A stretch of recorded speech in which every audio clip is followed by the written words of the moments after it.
Welcome into the Tour Coach, everybody. It's PGA Championship week, and I'm your host, Tony Ruggiero, as I am each and every week.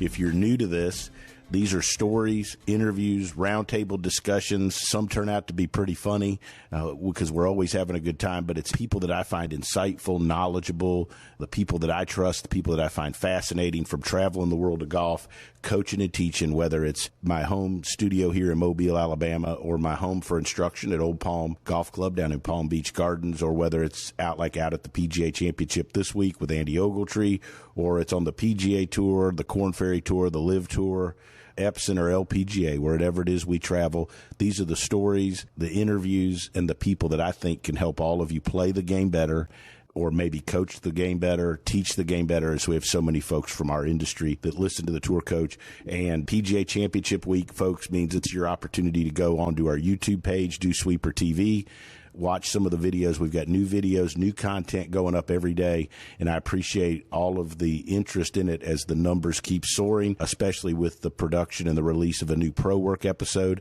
For a chance to win a new set of Srixon irons or a Vineyard Vines Prize Pack or a Bushnell Mini Wingman, all you have to do is go onto our YouTube page, check it out, and comment hashtag Pro Work or hashtag DewSweeper TV or hashtag Tour Coach, and those will get you entered, and we're going to do the drawing Monday after the PGA. So I hope you enjoy the content we're bringing to you this week. We've got some great stuff. We've got great people coming on. It's going to be a fun and exciting week up at Valhalla. Before we go, though, I'm a changed man. That's all I got to say. Is everybody listens to this knows, obviously, big red wine guy. Been a huge rum guy for a long time. I always swore off tequila. I had a bad incident with tequila back in college, hanging out with my buddies Big Al and Rich. What can I tell you? I'm a changed man. I had the opportunity this week, was out at the U.S. Girls 4-Ball in San Antonio, hanging out with some folks, and tasted these new drinks called Epic Western. They're 100% blue agave tequila. My personal favorite is the Chisparita, but the ranch water was amazing. La Paloma and Brush Fire. They've got 4 different drinks.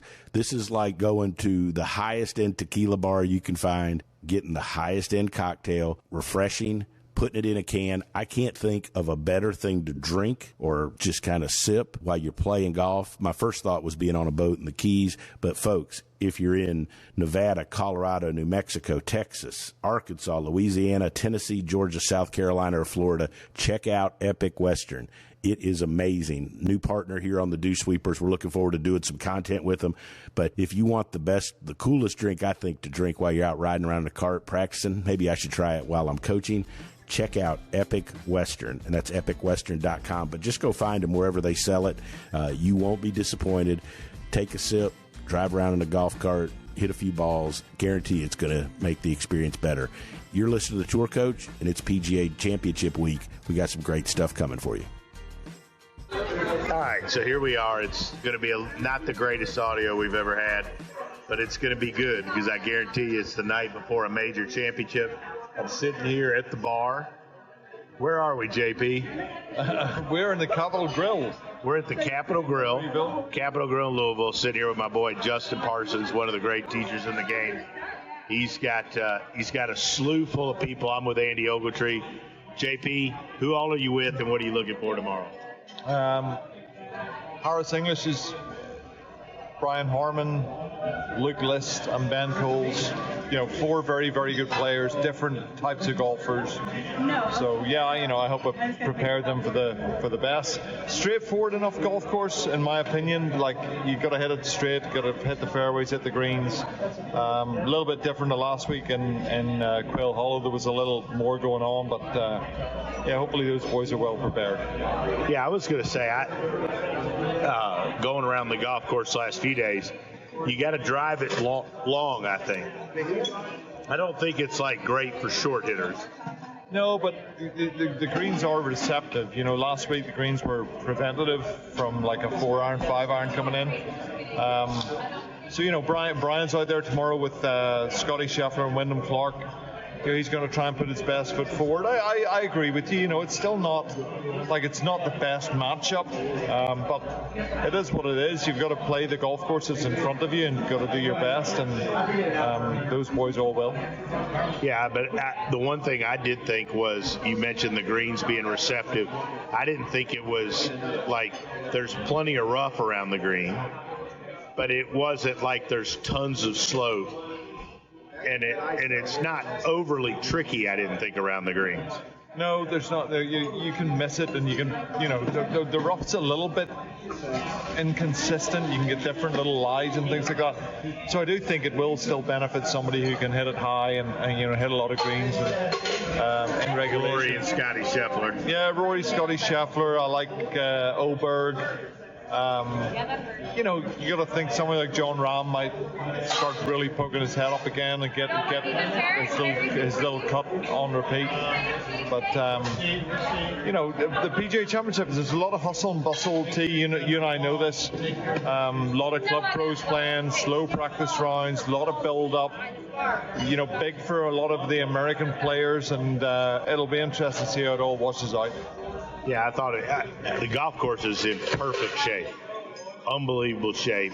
Take me through a little bit. So with Andy, I went to Atlanta last week. We kind of reconfirmed some things. I was talking to Matt Rudy earlier about a little piece he's doing. I for the first couple days today, I basically just reinforced what we've been working on, and a lot of setup stuff on the golf course, just giving him feedback. When you take a guy like the 4 guys you have, how do you manage the first few days? What are your thoughts with those players going into the week? And how different is it handling 4 different players, different personalities, different strengths, different places in their careers, to be honest? Well, it's funny you should say, you and I had a laugh earlier on about how exhausted you are mentally. Ben Coles, if Ben hits it strong and high off the tee this week, he's probably going to play really good. He's an unbelievably good golfer. He's proven that pretty much at every level now. Brian Harmon's at a different place in his career, and his iron play has, been really amazing. He sent me a text last night, said my iron play was 10 out of 10. Maybe one of the best iron players on tour. Well, he's getting there. And that's, I've been really proud of that, because that's something I always think, like the full swing iron play, putting pressure on the ball, being able to manipulate the golf ball, change your trajectory. I kind of pride myself in that, being able to teach that a little bit. Harris has made some great strides with his golf swing, going all the way back to the beginning of the playoffs last year, where he said to me, look, I need to be a better short iron player, I need to be a better wedge player. We got the club setting better in his golf swing, and Luke List, just a fabulously talented player. I look at him sometimes, I think about I helped Louis Oosthuizen for many years, and look at Luke List, that rhythm and the hard hit on the golf ball he has. He's pretty much together, and we've seen it, Tony. We do our best to get these guys prepared, and it's up to them at the end of the day. You've got to let them get on with it and do your best again to be in a supportive role. And sometimes you do the best preparation in the world and they're terrible, and sometimes you do the average preparation, they're amazing. So it is what it is. Yeah, I think I said to you, but I was like, actually, I'll give a shout out to my wife here. She said, well, hey, how'd it go? I said, I'm actually scared, because normally I'm like, it was all right. I was like, wow, today was really good, right? Like, we played with Rahm and played with Mickelson and David Pooch. Like, shot 4 under, eagled the last, like, didn't miss a fairway. Like, I'm cautiously optimistic, because it changes out there. But I also haven't had many times where they hit it like shit Monday, Tuesday, Wednesday, and then they play good either. So I'd rather them have 2 or 3 good days of prep going in. No, you want to have good preparation. Jack Nicklaus said that he could actually look at himself in the mirror and say, listen, have you prepared really well? Are you in a good situation to try and get yourself in contention? And if he could answer that as a yes, then he felt that he could go out and play some free golf. So, Harris is in that boat. He really values his preparation. Brian's doing a great job of understanding what it is to be a major champion and trying to embrace those, those feelings, and big group tomorrow. So those boys they're all in different. It's a big pressure environment. Major championships are a bit different, and you again, from our position, Tony, we just gonna try and help give them the best support we can.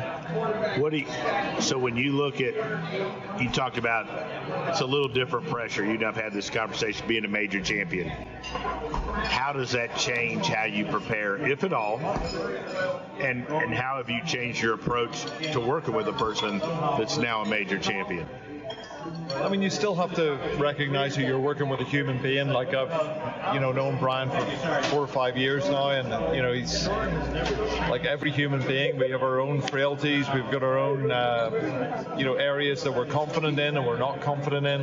So you got to, nurture the areas they're not confident in, build strength to the confident areas, and ensure that you're allowing him to put his best foot forward. And if he hits the ball in the fairway, his iron play's gotten so much better. His short game's an absolute joke. His putting's a joke.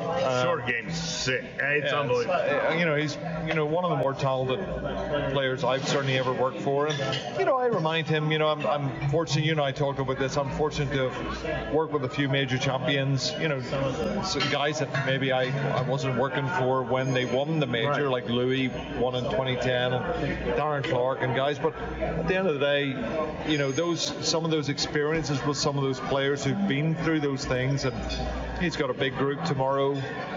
There's a lot of eyeballs on him, and we've got to make sure he understands that he's the Open champion. He's done something that many of us only dream of, and we've got to let him get on with it. And if he shoots 78 tomorrow, so be it. If he shoots 68, so be it. Let him go play some free golf and do his best. So last question, it's just going out obviously tomorrow, PGA Championship week, first round. And this is a hard question. What do you think's going to win? Like number-wise, because I could see, there's times you're out there I could see if it gets soft, it being low. But I could also see with the length that it isn't that. What do you think? Well, I had a bit of banter with Rory on the range yesterday. I thought that 8 to 12 under would win at Wells Fargo. The greens were so firm on Monday. Tuesday, Wednesday, walked the Pro-Am. Still didn't sense that much of a difference, so we got some overnight rain. And I said, Rory, 19 under was an absolute joke, and Rory was laughing, he's saying, that was pretty good. And I know he doubled the last, it was 17 under, so I'm maybe not the best person to ask, but this golf course is easier than last week's golf course. And the field's stronger. There's field stronger, and there are more people. So, you got to think 18 to 20 under, and if my 18 to 20 unders tend to go by from last week, 20 to 24 under might win the golf. I don't know. They can hide the pins, they can do some stuff, but I don't believe there's any sub-air out there. The greens are fairly soft. Those long hitters start finding fairways. They're going to get a lot of birdie looks. So 20-ish. Wow. I thought it was going to be one of those weird tournaments where you would have guys shoot crazy high scores and guys shoot crazy low scores in the same round. Because I could see some guys not hit it great that aren't very long, have just a bunch of trouble. And then I could see a handful of guys each day get on a roll where they're driving it great. But, even driving it good, there aren't that many wedges in. I know the greens are receptive, but it's not like you're getting 10 wedges in a round. A couple of wedges. You got one wedge on. Other than par fives, obviously. 5. You got a wedge on that 13th, little 13th hole. But I still think the greens are putting well. They're fairly soft. I would love to think it's going to put up a great challenge for them, but if the weather's good, I think they're going to tear it up a bit. Well, I think that's going to be the big thing, what the weather does Friday, Saturday could get, But anyways, JP, you're always a great guest. You always are willing to hang in here and drink some wine with me at a major. Good luck to you and your guys this week, and we'll have some fun. Tony, you're the best. Thank you very much.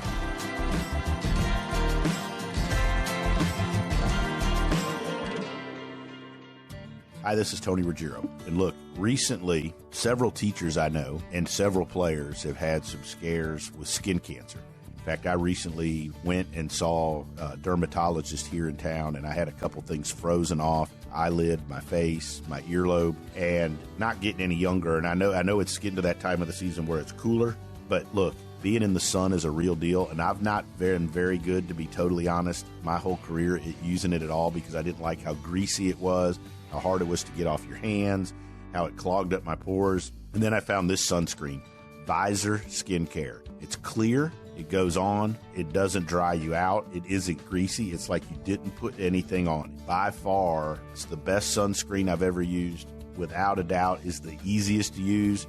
And we've got a discount code for all of you. All you have to do is go to visorskincare.com, is use our code word DewSweeper. visorskincare.com, code word DewSweeper. I just want to remind everybody something that I forgot.